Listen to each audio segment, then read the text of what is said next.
Odyssey is an epic. And what that means is displays a way of life on a panoramic scale, penetrates the veil that separates material and immaterial existence, deals with collective concerns. So an epic is a sweeping, grand, big story. And part of the purpose of it, or part of what happens in it, is a description of a way of life.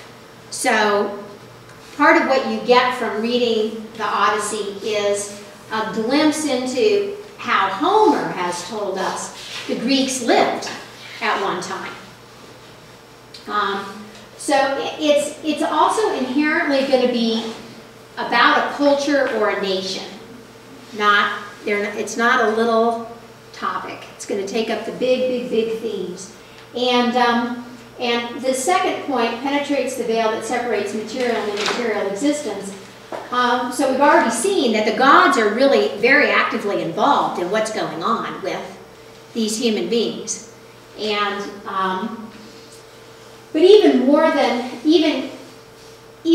that, it's, you know, because you could say, well, so what? I mean, we don't believe in Athena. Like, an epic is something that gives you a sense or reminds us that we're in a cosmos of some sort. So whether or not you can relate to the notion of Athena with the winged shoes coming to, you know, that seems like totally archaic.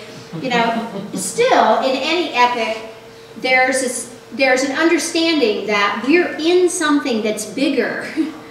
You know, we're in a mystery here. You know, there's forces happening, things moving, and people are engaged with those forces. And that is another important part of what makes a story an epic rather than just a story. And then this last thing, this story, like any epic, you know, is going to focus on one person primarily.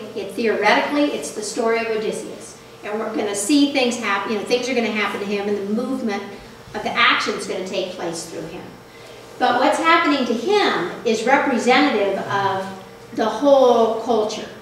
And what makes him a hero, an epic hero, is exactly that.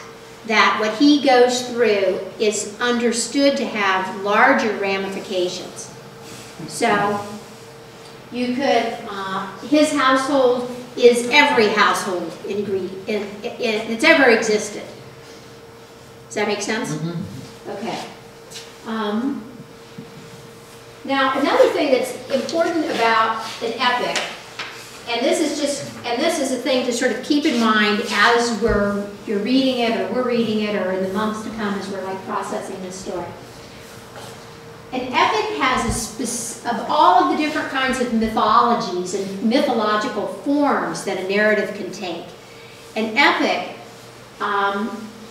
is one that moves the culture forward. It takes the old forms, the old symbols, the old values, and it shifts perspective on them a little bit so that it opens up the door for something new to come in.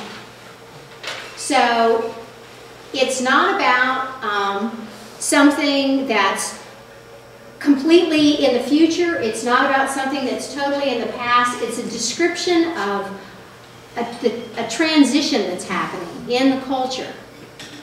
Is this making sense? Mm-hmm. So again, when I go more sort of into the specifics, you know, I can focus your attention on what the things are that are in transition in this story.